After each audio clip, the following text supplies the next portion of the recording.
दुबे जी क्या कहेंगे, दूसरी बार आपका भिवंडी शहर में आगमन हुआ है। फिलहाल मेरे चैनल के वार्तालाप करने के लिए दूसरी बार आप आ रहे हैं। जिस तरह से देखा जाए सोशल मीडिया पर आपकी गंदी गालियाँ जो है लोगों के दिमाग में कहीं ना कहीं हम कह सकते हैं कि जिस तरह से आप देश की बात करते हैं कि देश के संविधान की बात करते हैं, कहीं ना कहीं गाली देना एक उचित शब्द नहीं होता है।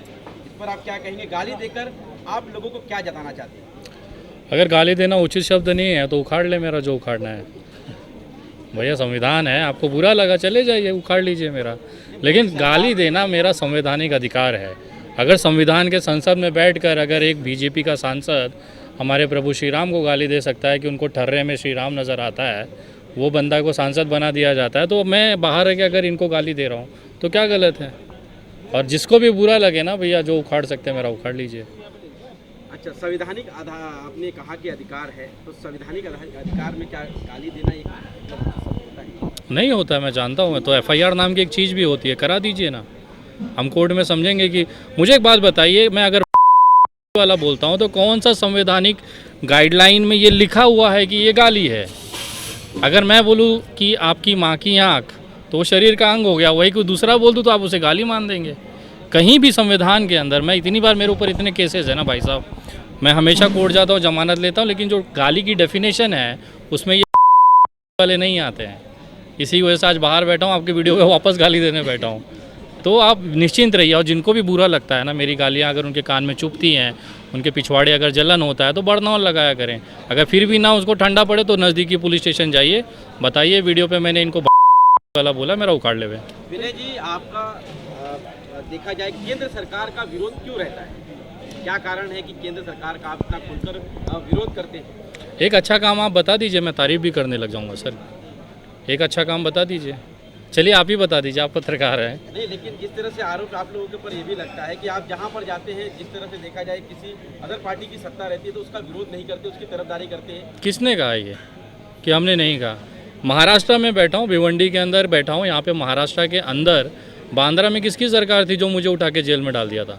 यहाँ पे तो बीजेपी सरकार नहीं थी, उद्धव ठाकरे जी मुख्यमंत्री थे, कांग्रेस और राष्ट्रवादी कांग्रेस ने उनको समर्थन दिया हुआ था। पूर्ण बहुमत के साथ में बीजेपी ऑपोजिशन पार्टी थी, जिस समय मुझे बांद्रा में जेल में डाल दिया गया मजदूरों की आवाज़ के लिए 14 अप्रैल 2020 को। भाई, तो ये महाराष्ट्र सरकार कौन सी बीजेपी की सरकार है? मैं तो हर सरकार के पिछवाड़े लात मारूंगा जो गलत करेगा, चाहे वो शिवसेना हो, चाहे वो राष्ट्रवादी कांग्रेस हो, चाहे बंगाल की ममता बनर्जी हो, चाहे अखिलेश यादव हो। जहाँ गलत लगेगा वहाँ मैं हूँ। विनय दुबे क्या चुनावी मैदान में उतरने की तैयारी में है क्या? ये सारी चीज़ें लोगों को दिखाकर जैसे देखा जाए कि काफ़ी यहाँ तक कि आपके ही संगी, आपके साथी जो कन्हैया कुमार जी हैं, वो भी चुनावी मैदान में उतरे थे। भैया, अगर वो उतर गए इसका मतलब उनका पूरा टीम उतर जाएगा। उमर खालिद कहाँ से लड़े थे चुनाव?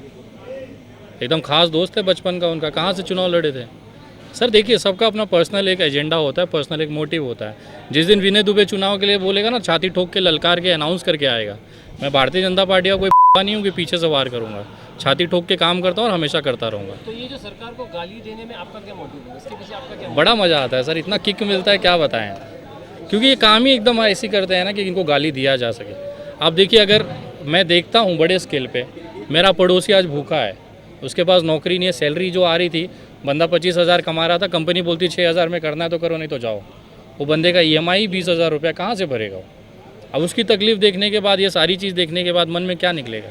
मैं तो कम से कम कैमरे पे दे देता हूँ, बेचारे घर के अंदर ऐसी ऐसी गालियाँ देते हैं कि कान से खून आ जाए। आप कभी हमारे धारावी वरावी घूम लीजिए और बोले नरेंद्र मोदी जी बहुत अच्छा काम कर रहे हैं, ऐसी ऐसी गालियाँ, मतलब चुन चुन के निकाली हुई गालियाँ ना, कि कान से खून आना चालू। मैं तो बहुत सभ्य तरीके से इनकी बेइज्जती और इनका बलात्कार करता हूँ। अच्छा, आपका क्या मानना है, देश को किस तरह से चलाया जाए? आपके पास कोई नीति है? जिस तरह से आप लोगों को जागरूक करने के लिए सोशल मीडिया पर तो आते हैं, तो आपकी क्या नीतियाँ, आपके पास क्या एजेंडा है देश को चलाने? देखिए, मुझे ऐसा लगता है जो 70 साल तक हुआ है, जो चीज़ें आज बनाई गई, मोदी जी उसे बेच रहे हैं। अगर बनाने वाली नीति सही थी, वो कोई भी पार्टी बनाए उसका हमें समर्थन है, लेकिन अगर जिस तरह से मोदी जी इसे बेचने में जाएंगे तो साला मुझे लगता है कि सबसे बड़ी जो नाकामी है वो भारत की जनता की है, क्योंकि हमने ही चुन को इनको सर पे बिठाया है। तो जिसको भी इसका फ़ायदा मिले, या जिस तरह से भी ये लोग बने, जिस तरह से देश बढ़े आगे, कोई भूखा ना सोए, किसी के हाथ से रोज़गार ना जाए, किसी की लाशें नदी में कुत्ते ना नोचे, बस इतना मोटिव है हमारा। तो इसके अंदर अगर जिस तरह से हमारे भाई ने पूछा है कि आप क्या अगर आप सरकार को अगर आपको एडवाइस देना है कि अगर इस तरह से अगर आप सरकार चलाओ तो उसके अंदर क्या आपका विशेष एजेंडा रहेगा, मतलब अगर एजुकेशन को लेकर, इकोनॉमी को लेकर? इस समय सबसे बड़ा जो मेरा रिक्वेस्ट होगा माननीय प्रधानमंत्री जी से, वो सिर्फ एक ही होगा कि अगर आप देश को सही में बताना चाहते हैं, सही में देश को वापस से सोने की चिड़िया बनाना चाहते हैं, तो सिर्फ एक 10 रुपये का पेन लीजिए और एक सादा पेपर लेके उस पर इस्तीफ़ा दे दीजिए। क्योंकि सारे जो प्रॉब्लम की जड़ है ना, नरेंद्र दामोदर दास मोदी है। जब से ये आया आप देख लीजिए, पहले दिन से, फ्रॉम द डे फर्स्ट, जिस दिन ये संसद की सीढ़ी पर रो दिया था ना, उसी दिन हमको समझ जाना चाहिए था कि आने वाली हमारी जो 10 साल 17 साल जब तक ये रहेंगे तब तक हमें सिर्फ रोना ही है। तो एक सिंपल सा है चीज़, अगर इसी की जगह किसी और को नेतृत्व दिया जाए, मैं ऐसा नहीं बोल रहा हूँ सरकार बदल दो आप, बीजेपी के अंदर भी ऐसे नेतृत्व हैं जो इस तरह से अच्छा काम कर सकते हैं। अभी मैं बोलूँगा तो आप मुझे भाजपा ही घोषित कर दोगे। राजनाथ सिंह जी हैं, उसके बाद हमारे नागपुर के जो हैं वो परिवहन में नितिन गडकरी जी हैं, अच्छा नेतृत्व है, इनको क्यों नहीं मौका दिया जाता है? ये सिर्फ 2 जन की पार्टी बन के रह गई है और अभी हमारी लड़ाई तो आधी हो गई है। ये पार्टी आपस में ही लड़के ख़त्म हो जाएगी। उसका उदाहरण आप उत्तर प्रदेश में देख लीजिए। योगी जी मोदी जी का जो लड़ाई चल रहा है, अब उत्तर प्रदेश साफ़ है। और ये वीडियो के माध्यम से आप ये वीडियो बचा के रखिएगा, संभाल के रखिएगा। आज 7 जून 2021 है। मैं अभी आपको बता के जा रहा हूँ कि आने वाले 2022 के विधानसभा चुनाव में भारतीय जनता पार्टी का सुपड़ा साफ होने वाला है, अगर वो योगी आदित्यनाथ के नाम पे चुनाव लड़ती है तो।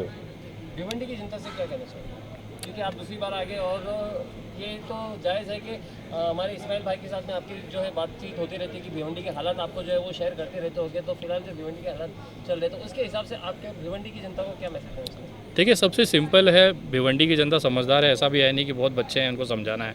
मेरा जो व्यक्तिगत संबंध है इस्माइल मिर्ची के साथ और सर के साथ में, तो हम लोग बहुत सारी चीज़ें साथ में करते हैं, वो ऑन कैमरा नहीं होता है।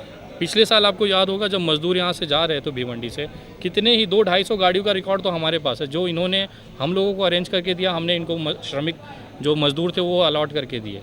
तो एक कोऑर्डिनेशन रहा है हमेशा से, इन्होंने हमेशा से काम किया और हम लोग हमेशा इस्माइल भाई के साथ खड़े हैं, पूरी टीम साथ में खड़ी है। और जब जब हमारा रिमोट कंट्रोल अगर एक तरह से बताया जाए, भिवंडी में अगर विनय दुबे या काजल निषाद या फिर मिश्रा जी या फिर कोई भी आता है, तो हमारे जो टीम है उसका जो रिमोट कंट्रोल है वो इस्माइल मिर्ची भाई के पास है। जिस दिन हम दिखाई दे समझिए इनके पीछे जो पर्दे के पीछे खेल हो रहा है वो इस्माइल भाई का है पूरी तरह से। और हम लोग भिवंडी की जनता के लिए जो भी हमारी तरफ से हो सकता है वो हम करेंगे। और जिस तरह से भी एक जो जनता का सपोर्ट लगता है या जनता का हमें जो सपोर्ट लगता है, हम एक दूसरे से मांग के लेंगे।